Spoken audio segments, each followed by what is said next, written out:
sort of doing this therapy type thing? Okay, awesome.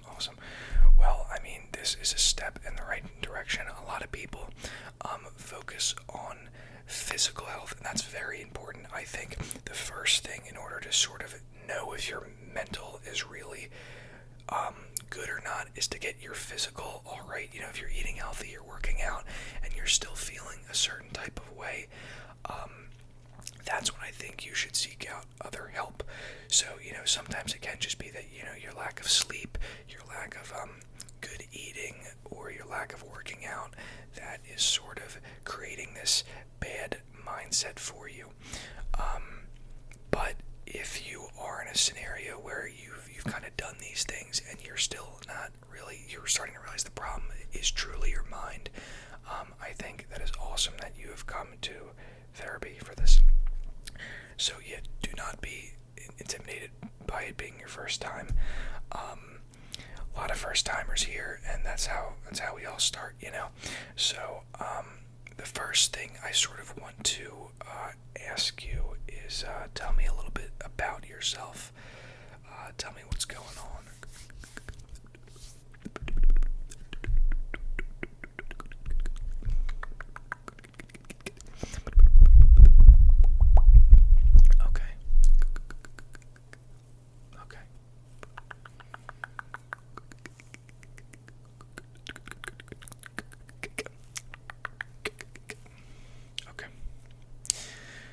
Okay, understand.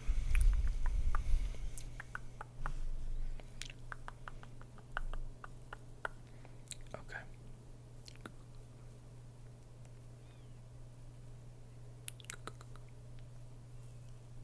Okay. So, the mind is a very powerful thing. It is a wonderful servant, but a horrible master. And when it controls you, it really, really affects your life in immeasurable ways almost. And I'm sure you don't need me to tell you that, because that could be what you're going through. But everything in life is literally our own perception, right? I mean, anything you do, like if you do something like you go into the middle of a store and start screaming, you know, you're gonna think, oh, well, everyone's gonna think I'm crazy. Most people are probably gonna forget about that. It's really in your own mind that you're like self-conscious about it. Not that I'm telling you to go scream in the middle of the store, but I'm telling you that, like, if you in your mind do not care about something and perceive it a certain way, you are fine. You only hurt yourself in the mind most of the time. And suffering happens in the mind most of the time. Most of your life is not even actually like some sort of suffering. It's you imagining some type of suffering. If you have something you're nervous for, or you're fearful for, or whatever, you're probably imagining in your head over and over something bad happening, or, you know, like the worst outcome happening. So there's no point in fantasizing almost the bad sides of a scenario. So I just want to start by saying we have to catch these thoughts. Okay? So, do you ever have negative thoughts? Of course, yes, we all do. Well, maybe I'm about to blow your mind. Maybe this could change your thinking. Or maybe you've heard this and you need more than that, and that's fine. But you are not your thoughts. So that is a very freeing statement. Some people may be confused. Some people may immediately know, okay, yeah, I understand that. You are not your thoughts. You are the observer of those thoughts. Think about that. So let me just take some notes here. So you are not your thoughts. You can think something, and you automatically, because it's your thought, you agree with it. You say, okay, this is fact. This is truth. My brain says this about me. It is true. No, you're not the thought. You're the observer of the thought. So you have the ability to decline thoughts almost. You can say thank you. No, I do not agree with this. Next thought. It's a very freeing thing to hear that.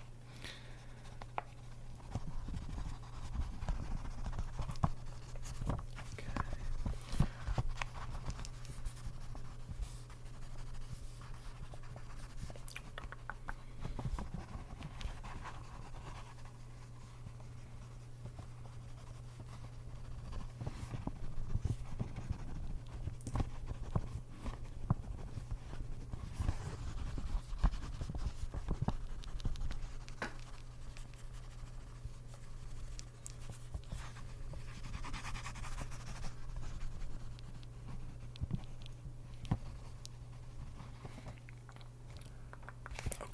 So, what else are we looking at here?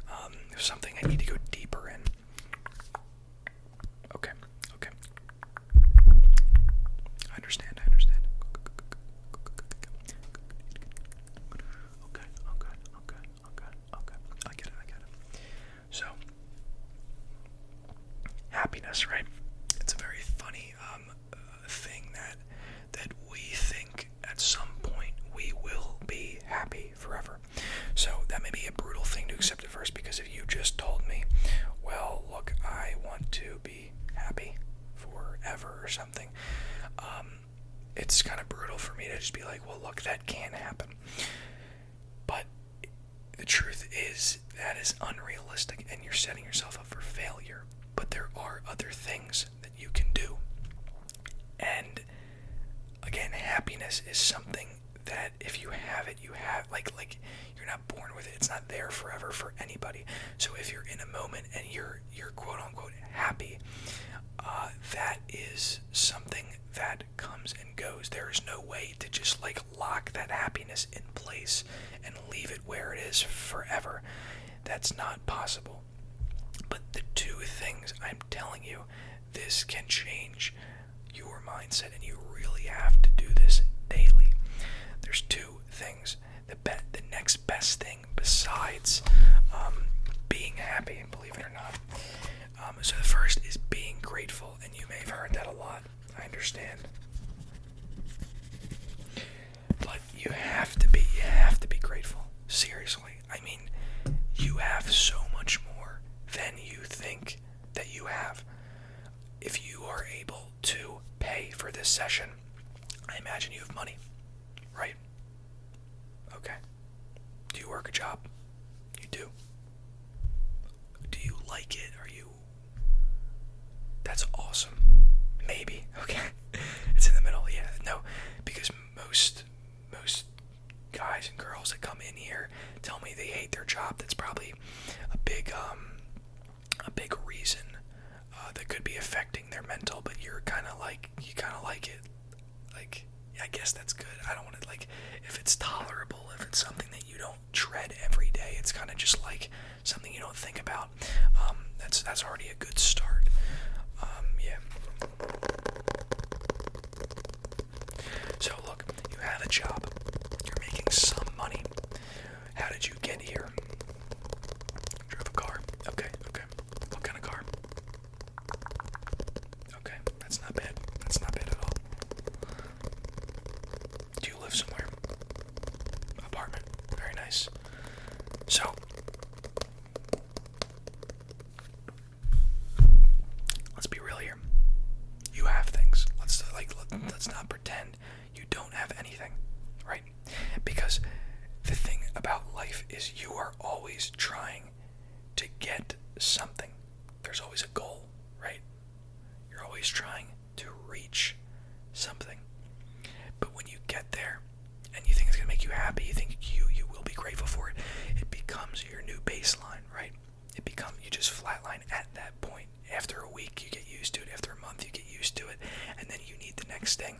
So you'll never truly be grateful for what you have unless you're grateful for what you have right now. Because yes, like if you made $1 million overnight and changed your whole lifestyle, you would be pretty damn grateful. But believe it or not, after a certain amount of time, that would become normal to you. And if you can't be grateful for $1 million overnight and all changing your whole life, what can you be grateful for? So it has to start now. Your gratitude journey has to start now. And a lot of the time I say that people can't achieve the next thing that they want is because they're not grateful for what they have now. Like just think about it. Think about saying like, I want this, but I don't care for what I have now. And it's not blatantly saying, oh, I don't care for it. It's just not acknowledging the fact that you have it. Because the truth is, there are times in your life where you probably forgot where you put your phone, and you panicked and you thought you lost it for a second, or something did happen to it and you lost it. Your whole life probably turned upside down, you know? You're so pissed, you're so angry and upset. Where did I put my phone? Where did it go? I have to get a new one. I have to go to the Apple store and do this. I have to buy buy this, buy that. I have to like look all over for it. But if you woke up with that phone right next to you, you wouldn't care. You wouldn't wake up and say, oh, God bless, thank you, universe. I have my phone. I'm so grateful for my phone. But you know, if you lost it, you'd be very, very upset. And I'm sure you've had moments in your life like this too. You know, where something so bad, or maybe where you just missed it. I've had times where like I thought I lost my keys, right? And I was losing my mind, my car keys. I'm like, this is crazy, this is so bad. And then guess what? I find them and I move on with my day. I'm relieved at first, but there's no like think about in the scenario where I actually didn't find the car keys. My whole day, my whole week would be ruined. I couldn't drive anywhere, I couldn't do anything. It'd be ruined. My mental would be bad because I would just be saying, what the heck? I'd be angry at myself. I couldn't drive, I couldn't do this, I couldn't do that. But when I found the keys, I was like, oh, cool. You know, I just move on. So we lack gratitude like crazy. It is insane. Because I'm telling you right now, if tomorrow you woke up with only everything you are grateful for, it probably would be nothing. I'm going to say that one more time. If you woke up tomorrow with everything you were grateful for, and I mean like actually like you felt it daily, grateful for, you would probably have nothing. Most people, once they hit that baseline, there's no gratitude anymore. And it's fine if you have to force it. That's the thing. Happiness isn't something you can just say, okay, be happy. No, that's not how it works. But gratitude can be. You can do that with gratitude. You can think of these things that you have and put yourself in a better mood because you have them, because you're blessed. So that's the first, one of my favorite ways to actually sort of get over that like lack of happiness that you're feeling, or lack of fulfillment of sorts.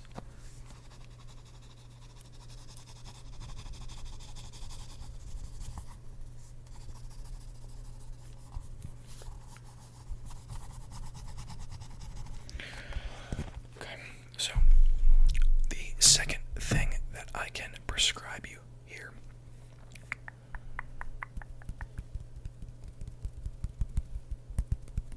is be excited for something.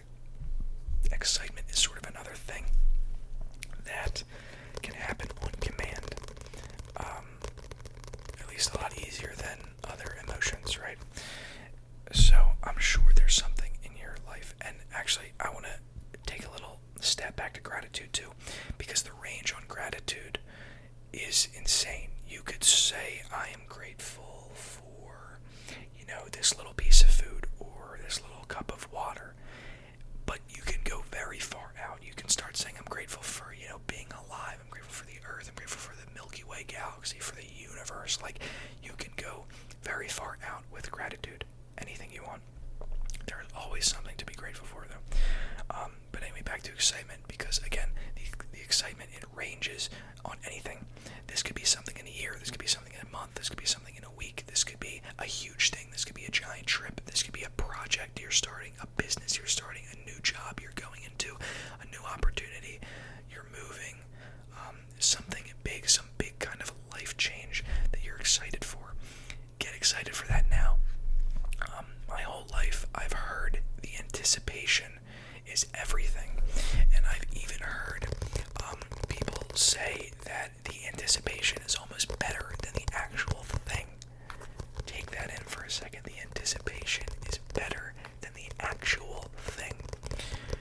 So it's crazy because I think I experienced this as well. When I was younger and I took a trip to Disney, right?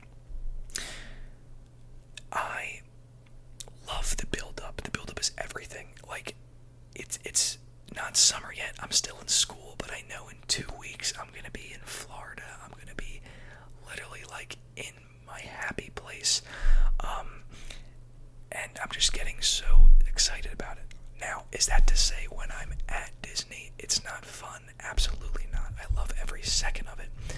But there is some truth to the idea that you build it up, you get excited, your brain just hypes it up the whole time. And again, it's almost more exciting to know it's almost here and it's not here yet, but it's coming, than to actually be there. That's crazy. So don't underestimate the power of that mind. If your mind can make you think something bad and make it worse than it actually is, your mind can think of something good and make it better than it actually is. So just get excited for something. Get excited for something. Again, it could be anything. It could be new job, new opportunity, new school, new whatever. But just get excited about something. It could be a month, could be a week, could be a day, could be a year. But there's usually something to be excited about. And take some risk at that point. If there's really nothing in your life that really excites you, I guess that sort of calls for a change of lifestyle, So, another thing I mentioned at the beginning. So I'm taking my notes here.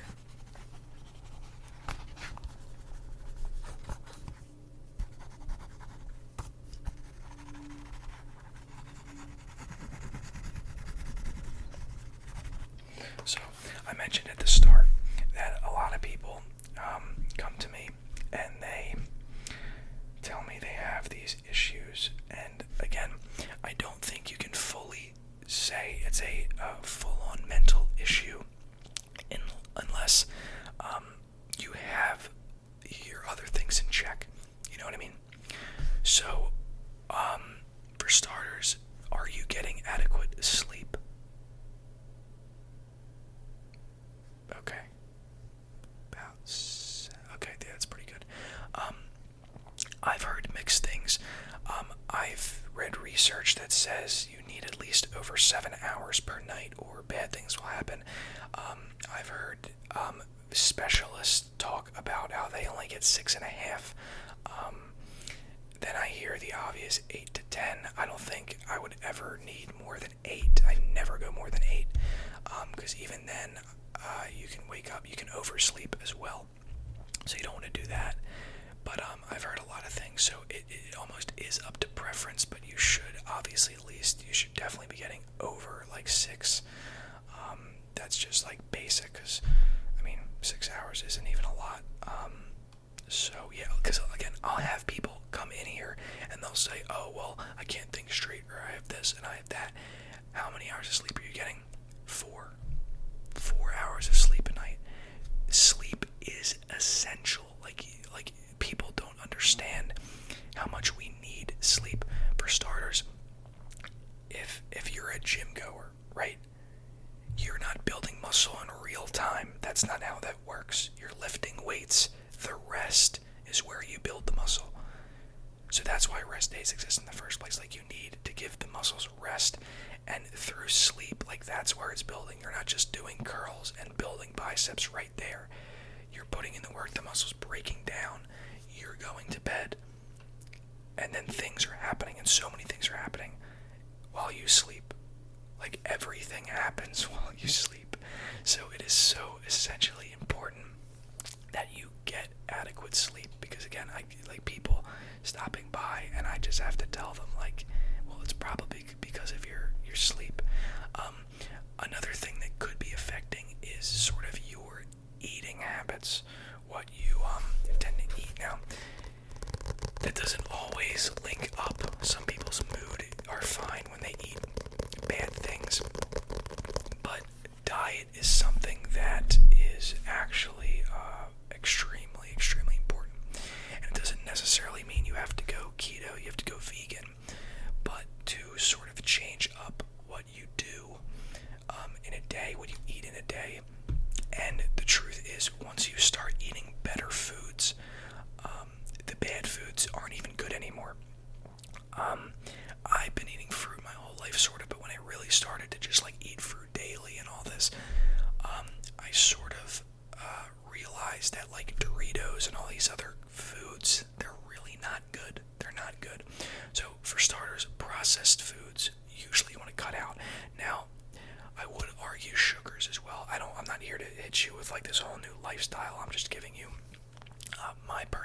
exercise. Fruits do have sugar in them. They're natural sugars as opposed to processed sugars, so they're better. But again, I'm not totally certain about having fruit daily. I usually do have some because, I have bananas around the house. I have apples. I have pineapple and watermelon, all these things. So, but just to avoid, I don't want to say cut sugar because, again, I don't want this huge drastic lifestyle just pushed on you immediately, but processed sugar usually. There are apps. I have an app called Yuka where I can scan QR codes of foods and it'll tell me how bad they are, and you would be surprised how many foods are bad, even the ones that say they're good. I'm telling you, I've seen things in the store that say sugar-free, and I scan them. I scan the QR code. Yes, they are sugar-free, but they have 10 additives that are harmful to you. So, again, this is kind of a big lifestyle change, but if you can just eat more natural foods, again, nature is kind of our default. So when you're eating things like vegetables and fruits and these good proteins or something like eggs and all this, that's good for you, and that for all we know, that could be a great mood booster for you. Yeah.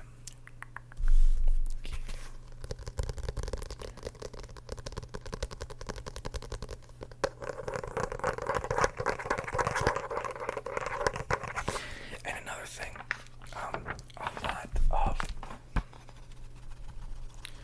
a lot of religions have fasting in them. Okay, and I'm just gonna tell you right now, I discovered this very recently, that fasting is literally such a good thing to do. Such a good thing to do. You would not believe. And if you are able to, I recommend it. The things it does for your immune system, and just it's honestly amazing. You can do the research yourself, but so many things, so many good things are linked to prolonged fasting. And again, I'm kind of just starting, so I don't even do it like crazy. I don't go for 21 hour fast or anything, but I do stop eating between meals and stuff, because it's better to just eat 3 big meals or something than it is to just snack in the middle, because snacking is also apparently something that isn't that good for you. I don't know if I read that it spikes your insulin in some case, but it would just be better to eat some high calorie big meals than it would be to snack every minute of the day. So fasting is sort of something that I've put in my life now that I'm very excited to see the benefits of, I guess. And I might not even see them, but it might just prevent me from other things, if that makes sense. So maybe I won't, be more energetic and be more this and be more that, but maybe I just won't, have this problem and have this problem. So there's that. We talked about dieting, sleep. We talked about sleep. Are you doing any sort of working out? Okay. Yeah. Okay, well, yeah, that's good. If you're even going for a walk, that is good. That's, I don't know if I really read if that's one of the best forms of exercise, but it's very simple, You're going for a walk, you're not tiring yourself out with a run. Not there's anything wrong with a run, that's great too, but you're not tiring yourself out. You can listen to music, listen to a podcast, watch a video while you go for a walk, hopefully outside, enjoying nature, whatever it may be. Very good exercise. It gets the heart pumping, and it's going to put you in a better mood overall. It's just a fact that most people who work out have a better mental from working out. It's just the truth. So yeah, really anything. I do more of weight training, but I also do cardio, and I really probably shouldn't even be doing cardio because I don't even weigh that much where I have to lose weight. But I still do it anyway. I get about 10,000, probably 10,500 steps a day. So yeah, any form of exercise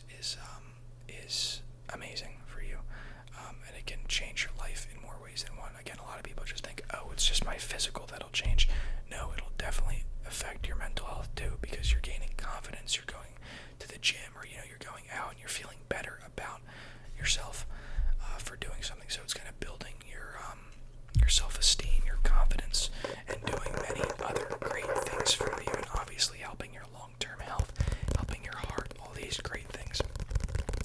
So, your job, is it agonizing? Is it physical labor? What are we talking here? Okay. Not bad at all. And you said you're okay with it, right? Yeah, because again, that could be a pretty brutal thing. Like, if you hate a job, okay, but if you're working that job every single day of your life with no end goal in sight, yeah. Yeah, okay. Okay, well, that's good. You're not overworking yourself, you're not absolutely hating it, and you're getting a paycheck at the end of the day. So, that's not bad. So, your life does seem to be, pat on the back right there, your life seems to be in some sort of order, so that's good. So, again, it really does lead back to that mental. So, do you think anything I told you, originally before about, the gratitude, be excited, anything before that, did that resonate with you?